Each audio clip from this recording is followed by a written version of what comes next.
vamos a comenzar y bueno, repasando un poco la clase anterior, vimos en gran medida varios errores on-page y cómo desarrollar ese documento, ¿no? El día de hoy tengo varios documentos más para mostrar. Mejor dicho, vamos a seguir trabajando sobre el mismo documento, pero la clase pasada vimos cómo desarrollar ese documento, cómo hablarle al cliente, dependiendo del cliente también, ¿no? Si es una persona avanzada en conocimiento, podemos utilizar determinada terminología o determinada jerga. Si no lo es, evidentemente, tenemos que ser mucho más explicativos, ¿ok? Tenemos que desarrollar mucho más nuestra explicación. Pero, en fin, en base a nuestro cliente nosotros tenemos que desarrollar ese documento. Y también vimos que tenemos que desarrollarlo en prioridades, ¿ok? Yo lo que hago, y no sé si lo mencioné en la clase pasada, es voy en ese documento voy desplazando, voy desarrollando todos los errores que voy encontrando, ¿ok? Que el crawler me va reportando, que voy investigando. No es que lo que me diga el crawler lo pongo, ¿ok? Porque hay muchos falsos positivos. Y también uno tiene que intentar entender muchos errores por qué pasan. Algunos, quizás, como es el caso de Tim, hay ciertas cuestiones a nivel tecnología que como uno no es experto en el tema, uno está ducho en la temática de React en este caso, no puede desarrollarse demasiado, pero sí puede buscar documentación o en todo caso también consultar con personas que quizás uno tenga y que se ha llegado y que entienda la temática. Pero uno va priorizando eso, va desarrollando ese documento en base a prioridades, ¿no? De más graves a menor grado. El día de hoy vamos a seguir desarrollando ese documento, ¿ok? Y vamos a empezar con el grueso a nivel off-page, ¿ok? Y vamos a ver el tema de la asignación de tareas. ¿Por qué lo pongo aquí el tema de la asignación de tareas y por qué no al final? Porque generalmente la tercera clase, la clase siguiente, vamos a ver cómo se ejecuta cada proceso a nivel off-page. Pero generalmente las empresas no tienen el personal o capacitado o con la experiencia o con las herramientas para desarrollar esta estrategia o con el conocimiento, bueno, un poco lo dije con capacitado, pero para desarrollar esta clase para ejecutar esta clase de tareas, las de off-page. Y aunque puedan parecer quizás las menos importantes, en realidad eh, el on-page vos tenés control y lo arreglás de última, digamos, ¿ok? Tenés control sobre el proyecto y lo arreglás, lo reparás. Si hiciste algo mal, si alguien hizo algo mal, lo reparás. Lo off-page puede ser más complicado, ¿ok?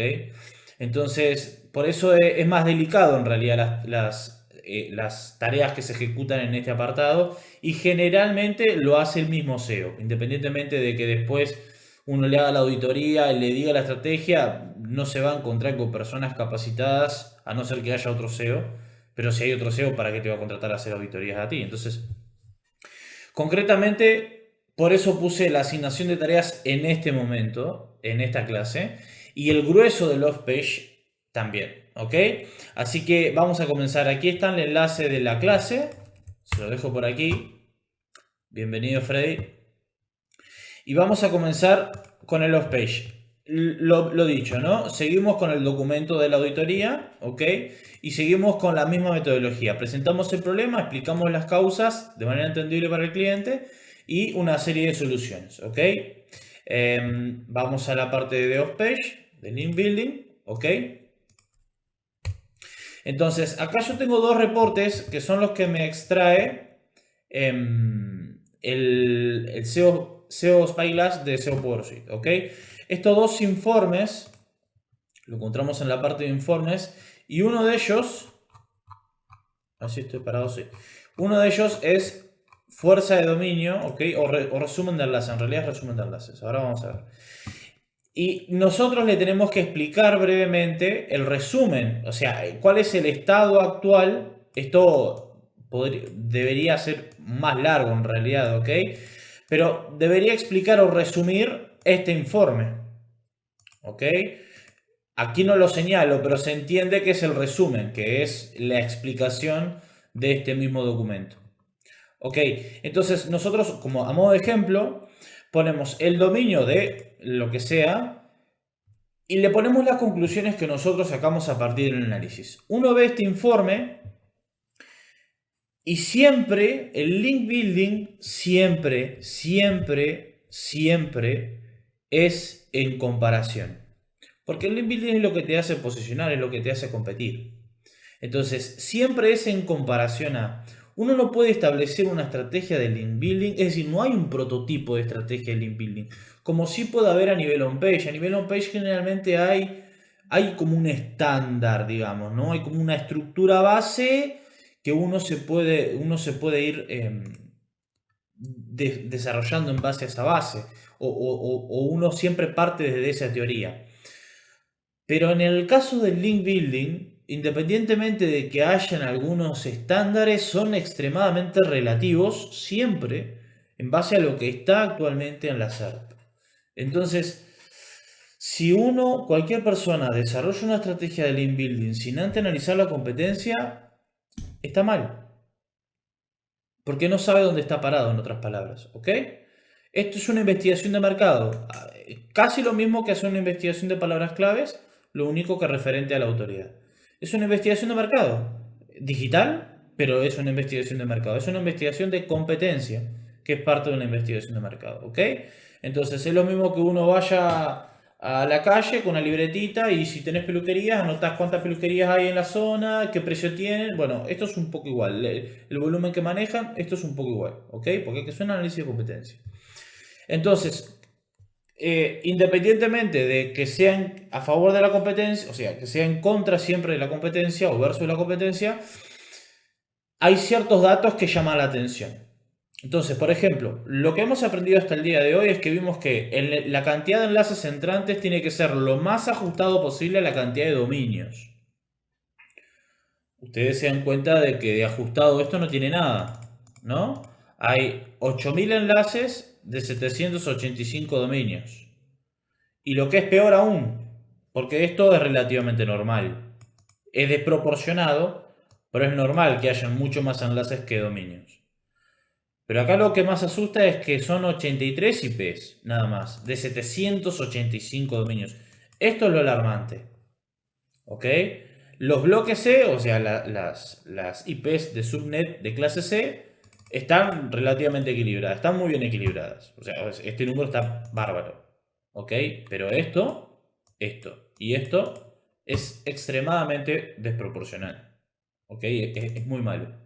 Entonces nosotros tenemos que, en primer lugar, darnos cuenta que siempre se empieza por la casa.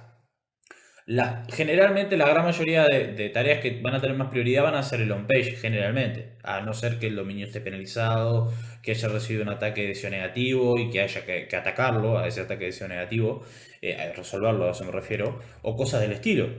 Pero generalmente se empieza por las tareas de on-page. Es decir, siempre empezamos por arreglar nuestra casa. Entonces, este caso no es la excepción. Primero hay que hacer una limpieza, hay que validar que el perfil de enlace sea el más correcto posible, dentro de lo normal, dentro de lo que ya conocemos, dentro de lo que se puede llamar como estándar. ¿Ok? Entonces, concretamente, después tenemos algo que también es raro. Por ejemplo, partimos de que junio de este año, ¿ok? Hace 3 meses, sí, 3 meses, el sitio tenía 3000 enlaces entrantes. En julio roza los 4000. En agosto roza los 5000, pero acá se dispara. Entonces, esto, ojo. Esto puede ser porque la base de datos de esta herramienta justo se haya actualizado esa vez. Pero acá lo extraño es que la base de datos que hay de enlaces que tiene la herramienta ahora está conectado con Google Search Console. Entonces, los enlaces que hay son los mismos que recibe Google Search Console. Por lo tanto, es altamente probable que estos datos sean los más realistas posibles. ¿Ok? Más que otras herramientas, porque está conectado con Google Search Console y con Google Analytics. Entonces, básicamente tenemos las 3 bases de datos más grandes, 3 porque está la de SEO Spyglass también en el medio. Entonces, acá hay algo alarmante. Podría perfectamente yo comparar este proyecto con otras herramientas o ver justamente en Google Search Console que en realidad no muestra una gráfica en tiempo, sino que habría que hacerla de manera manual y con Google Data Studio y es bastante complicado, digamos, con los pocos días que teníamos, pero es alarmante. Entonces yo me tengo que fijar qué sucedió en este lapso de tiempo. Muy probable que haya uno, dos o hasta tres sitios que tengan un on-page terrible y que tengan una cantidad de enlaces de páginas demencial, que hayan producido que reciban toda esta cantidad de enlaces, porque estos son enlaces, no son dominios. ¿Ok? Entonces a mí me llama la atención el desequilibrio entre enlaces, dominios e IPs. Me llama la atención que hay un pico de frecuencia de enlaces entrantes, ¿ok? Bastante importante. Son miles, son el doble, a ver. Tan 5, sí, un 40% más. Entonces, luego, pasa lo mismo con dominios, ¿vieron? Aquí abajo. Lo único que, claro, como mucho menos. Después algo que me llama poderosamente la atención, y ahora lo vamos a comparar con la competencia, es la poquita cantidad de enlaces dofollow que tiene. Pero ¿qué pasa? No me dio el tiempo para chequearlo porque lo tuve que reconstruir varias veces el proyecto, porque recibe muchos enlaces. Que hay muchos enlaces que todavía no los chequeó el programa. ¿Ok? Entonces, a esto al día de hoy yo no les puedo decir si es 100% real. Tengo que reconstruir el proyecto una vez más, seguro, pero la cantidad de enlaces que tiene que chequear me lleva horas, ¿ok? Entonces, esto no lo puedo validar. Pero, no obstante, igualmente, con la cantidad de enlaces que ya tengo recolectado, hay un número bastante importante de diferencia entre enlaces dofollow o nofollow. Así que es probable que esa relación se mantenga. No es seguro, pero es probable que esa relación se mantenga, ¿ok? Lo propio acá es reconstruir el proyecto solamente para que lea estos enlaces que aún no lo ha chequeado. ¿Ok? Luego puedo ver, en este caso no encuentro nada extraño. ¿Ok? En los TLD sí encuentro algo extraño. Y voy a dar unos segundos a ver ustedes qué les parece. Pero creo que a las claras hay dos cosas extrañas. De 60 dominios de .pw y 40 de India. Esto generalmente son enlaces spammy. Yo vi unos cuantos y hay algunos que ni siquiera existen, otros que son spammy. ¿Ok? Entonces, esto habría que trabajarlo. Esto habría que limpiarlo. ¿Ok? ¿Por qué? Porque son muchos dominios y enlaces que no le aportan valor al proyecto, sino que todo lo contrario, le restan. ¿Ok? Entonces, después tengo una variación de enlaces bastante pobre también. ¿Por qué? Porque hay muchos enlaces sin chequear, acuérdense, pero igualmente es una variación muy, muy poca. Son 185 diferentes tipos de anchors. Y uno puede decir, Martín, son 185. Sí, pero bueno, después cuando lo comparemos con la competencia van a ver que generalmente son más a estos niveles de números, ¿no? 185 diferentes tipos de ancla, me refiero a esto, ¿ok? Los diferentes tipos de anchor text que se recibe. ¿Ok? Y acá tenemos un poco la variación de anchors. Obviamente que el brand siempre va a ser el de mayor cuantía, generalmente, ¿no? Sobre todo si es algo natural. Y después algunas secciones importantes y podemos ver algunas redes sociales que eso hay que trabajarlo mucho porque deberían ser las páginas que generan dinero o que generan tráfico. Acá no hay nada raro, no hay nada extraño, pero nosotros tenemos que igualmente mirarlo, ¿no? Pero por ejemplo, acá encontramos Rusia. Bueno, esto puede ser algo normal. Keto, chocolate con uno candies no es algo normal, ¿ok? Tendríamos que buscar el enlace que tiene este anchor y ver qué hacer con ese.